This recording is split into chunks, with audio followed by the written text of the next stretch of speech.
हिंदी इस पर प्रोफेसर अफसाना में आप सभी का स्वागत है। जैसे कि मैंने इससे पहले कविता के एक वाक्य आपके साथ साझा किए थे, आपको बताया था। अभी हम एक वाक्य पार्ट के एक वाक्य पढ़ेंगे जो एचएससी एग्जाम के लिए बहुत ही इंपॉर्टेंट है। तो आज हम ट्रिक के साथ पढ़ेंगे। जैसे कि आप देख रहे हो कि यहाँ पर मैंने जितने भी एक वाक्य है एक ही पेज पर मैंने लिखा है आपके लिए, ताकि आपको याद करने के लिए, रिविजन के लिए आपके लिए आसानी हो। तो चलिए स्टार्ट करते हैं बिना टाइम वेस्ट किए। तो पहला ट्रिक अगर हम देखेंगे, निराला जी का मूल नाम। ठीक है, सूर्यकांत त्रिपाठी निराला। सूर्य क्या है?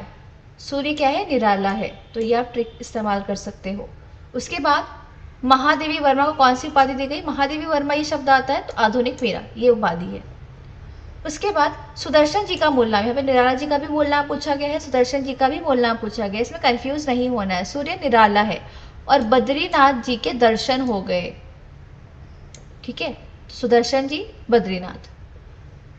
लेखन परंपरा, सुदर्शन जी ने इस लेखक की लेखन परंपरा को आगे बढ़ाया है। तो कौन से लेखक की? तो प से परंपरा, प से प्रेमचंद। ठीक है, परंपरा प्रेमचंद।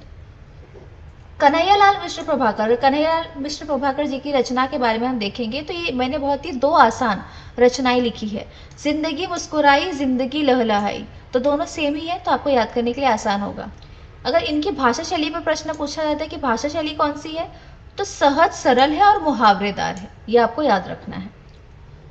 आशा रानी वोहरा जी के बारे में अगर पूछा जाता है कि इनका उद्देश्य क्या है लेखन का, तो आपको सबसे इंपॉर्टेंट याद रखना है कि ये महिला है ना। तो महिला के बारे में सोच रहे हैं, तो महिलाओं के जीवन संघर्ष को दिखाना ही इनका उद्देश्य रहा है, और आज की जो नारी वर्ग है उनको आदर्श बनाना उनके लिए। उसके बाद है रचनाएं इनकी। तो महिला है तो भारत की प्रथम महिला है, उस पर उन्होंने लिखा है लेखक पत्रकार। तो ये खुद महिला है, तो ऐसे याद करना, महिला और भारत की प्रथम महिला है। तो ये आशा रानी की रचना होगी। कृष्ण कुमार मिश्रा। मिश्रा जी है, तो यहाँ पर वो पता है ओजोन विघटन के ये लेखक रहे हैं। तो ओजोन विघटन क्या, विज्ञान, ज्ञान विज्ञान के बारे में है। तो इनका टॉपिक भी ऐसे ही है कुछ। लोक विज्ञान समकालीन रचनाएं, विज्ञान मानव की यशोगाथा और जल जीवन का आधार। ये तीनों में से आप कोई भी दो याद कर लीजिए और एग्जाम में लिख दीजिए। लेख विधा की विशेषता। लेख विधा की विशेषता आपको याद रखना है, विस्तृत है, फैला हुआ है, बहुआयामी है। ठीक है, विज्ञान, सूचना, तकनीकी विज्ञान, ये सारे जो विषय इसमें मिले हुए समाहित है। ये जो अंडरलाइन किया है आपको ये वर्ड याद रखना है।